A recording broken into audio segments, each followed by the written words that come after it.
بتونم.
سلام خانم. مزون تعطیل خانم عزادارن. نیستم. من میخواستم تسلیت بگم بهشون. چرا هست؟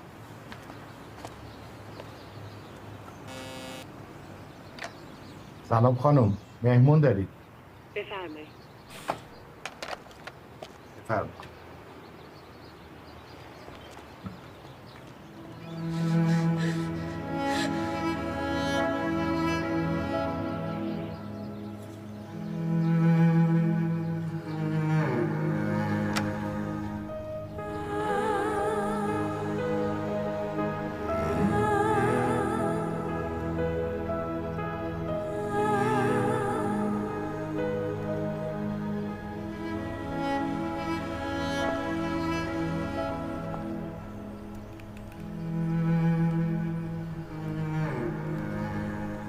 هما نجات هستم.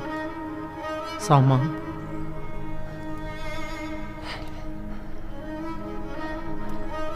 تسلیت میگم. بفرمایید. بفرمایید تو.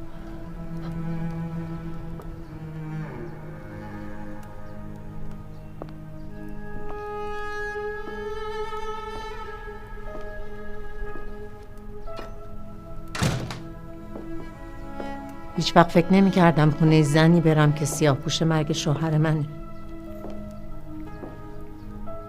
بفرمایید بشینین، من براتون چای بیارم. حلوا هم براش پختی؟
بفرمایید. چه خوش سلیقه‌ام بوده منوچهر. من عزادارم خانم، برای چای شیرینی خوردن اینجا نیومدم. بشین.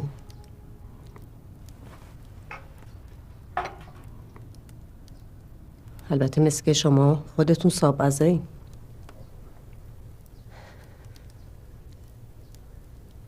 سکوتتون داره منو بیشتر اذیت میکنه. میشنوم. دارین اشتباه میکنین. چی رو؟ اونطوری که شما فکر میکنین نیست اصلا. من چطوری فکر میکنم؟ شوهر من برای شما گل میخریده، هدیه میفرستاده، شما میایین سر خاک سپاری شوهر من جلو نمیایین، از دور عزاداری میکنین. الانم که اومدم اینجا اعلانیه‌شو زدین دم در، براش حلوا پختین. شما جای من باشین چطوری فکر میکنین؟ حق دارین. همه چیزایی که میگین درسته، جز اون چیزی که تو سرتونه. شما چه میدونین تو سر من چیه؟ نکنه شوهر من خیری چیزی بوده من خبر نداشتم. منوچهر خان رفیق قدیمی من. رفیق قدیمیتون منوچهر خان چند ساله با شما رفیقن که من که 25 ساله باش خونه یکیم از وجود شما بیخبرم؟ نه نداره، اصلا برام مهم نیست. مهم نیست برام شما همسر اولش هستین، دومش هستین، معشوقشین یا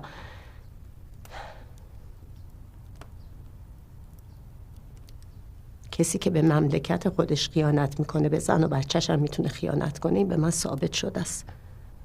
من نیومدم اینجا مچ منوچهر رو بگیرم. من فقط اومدم بفهمم منوچهر چرا خودش رو کشت. من نمیدونم خانم. من نمیدونم شما مادر هستین یا نه، اما من مادر 2 بچه‌ام. این 2 بچه از زیر سایه شوم و سیاه ماجرای خودکشی پدرشون نمیتونن بیرون بیان، مگه اینکه من بتونم ثابت کنم این ماجرا پاپوشی، تهدیدی، چیزی بوده. من فقط اومدم از شما خواهش کنم کمکم کنی. من خیلی خوب شما رو میفهمم، خیلی خوب، ولی به خدا نمیدونم. بهتون حق میدم. خانم برای من مهم نیست شما به من حق میدین یا نه، شما میتونین به من کمک کنین یا نه. این ماجرا حزبی بوده. شما از رفقاشین. خب چیه که شما رو انقدر به هم نزدیک کردی که الان وضعتون اینه؟ نکنه شما پاشو کشیدین وسط این ماجرا؟ نه من ببخشید.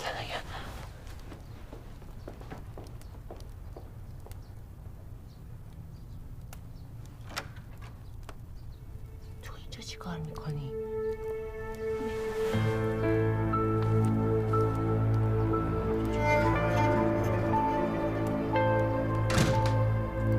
با تو چی کار دارم؟ دارم میرم. بیا برو. چه خبره اینجا؟ تسلیت میگم آقا خانم. تسلیت میگی؟ تو داری به من تسلیت میگی؟ من شک ندارم تو باعث شدی شوهر من خودشو بکشه، بعد وایستادی اونجا به من تسلیت میگی؟ منوچهر که گفته بود با شما ارتباطی نداره. راست گفته بود. شما این خانم میدونی با زندگی من چی کار کردین؟ میدونین بچه های من چی دارن میکشن؟ میدونین با برادر من چی کار کردین؟ کجاست اینجا؟ خونه تیمیه؟ کم بود زندان انداختن منوچهر اول زندگیمون. بدبختمون کردی. کم بود.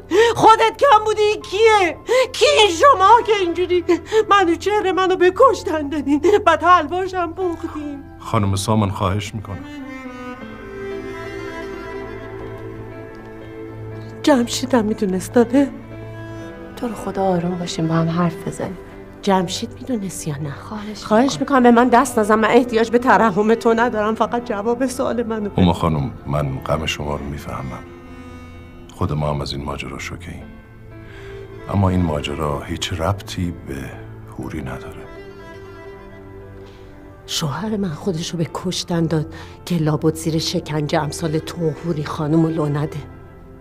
به خاطر مرام کوفتیش یه لحظه به زن و بچهش فکر نکرد. چون تو تهدیدش کردی ازت برمیاد. از تو خیلی کارا برمیاد. من که توی این ماجرا رو در میارم. فقط اگه بفهمم مریمم داری قربانی کارای خودت میکنی مثل شوهرم، ازت نمیگذرم. با دستای خودم میکشمت. اتمام حجت.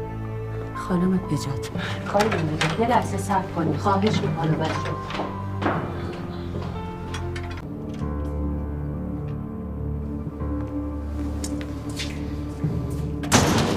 مرتیکی اولاغ، موقعیت من برات مهم نیست؟ هر غلطی دارید میخواد کنی؟ چی شده؟ امضای منو برای چی جلب کردی؟ گو خورد. این که نوش جونت. من بابامم نمیذارم خلاف کنه، چه برسه به تو. من همه کار برات کردم ولی دیگه داری شورشو در میاری. روزی نیست که گندتو جمع نکنم. سعید، من خواهش کردم، التماس کردم خودم ببرم بیارمش. غیر این شد مگه؟ الان چی شده؟ چرا کاسه داغ‌تر از آشی؟ عفشو، من رفتم زیر سوال. رئیس منو خواسته بازخواست کرده، هرچی از دهنش در اومد بهم گفت. ببین امیر، من خودم آوردمت، خودم پرتت میکنم بیرون، با لگد میندازمت گوشه قلفتونی. هر غلطی میخوای بکنی بکن، هر غلطی، فقط منو دور نزن. بارو بس هر چی نمیگم واسه خودت دور برداشتی. زرتیا از رفت ترفیت واسه چی بود؟ اگه من رئیس رو نمیگفتم، کارخونه رو نمیگفتم، چجوری میخواستی ترفیع بگیری؟ رئیس چاپخونه تو بازجویی گفته تو بودی واسه برادرت اعلامیه چاپ میکردی. اون بوده مچتو گرفته. چی؟ امید با خرابکاراست.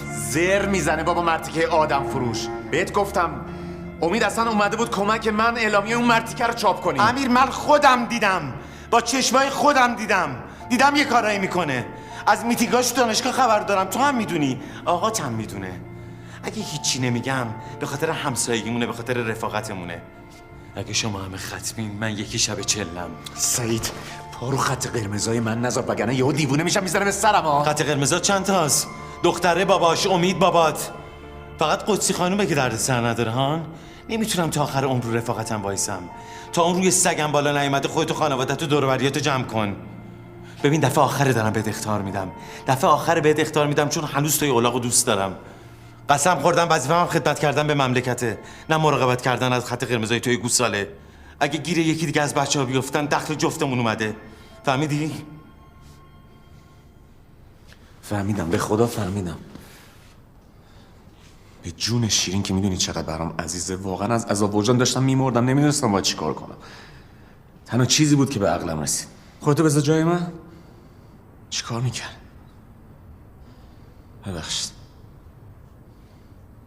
ببخشید دیگه. نکن بابا. من دیشب منتظرت. خودم روم نشد بیام، ولی برای غلط کردم میز چیدم. بیا ببین. بیا.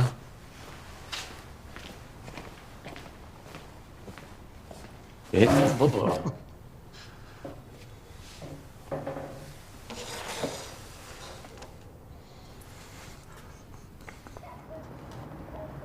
گرفته نمیخوابه دو چشم بیدار من. دوست دارم دوستم داری یار من. همسایه دیوار به دیوار من. بیا بابا، هم خوب نیست.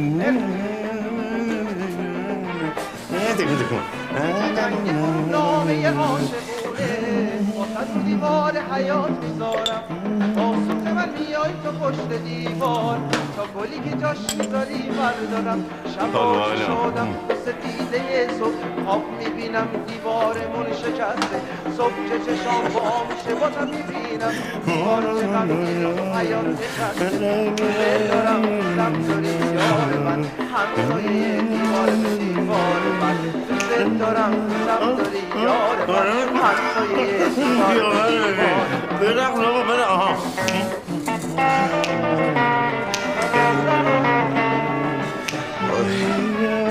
یارو خودشو کشت. اینجا چرا بزنه؟ خوشگی کجا؟ بالا دارم دوستم داری یار من همسایه دیوار به دیوار من چی میشه؟ این نفرت میکنم عاشق شی بفهمی دمتی اشاق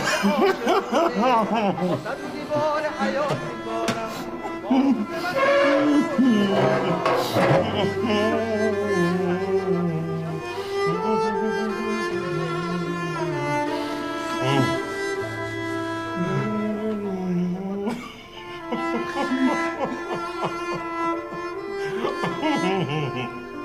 ای بدونه ای بدونه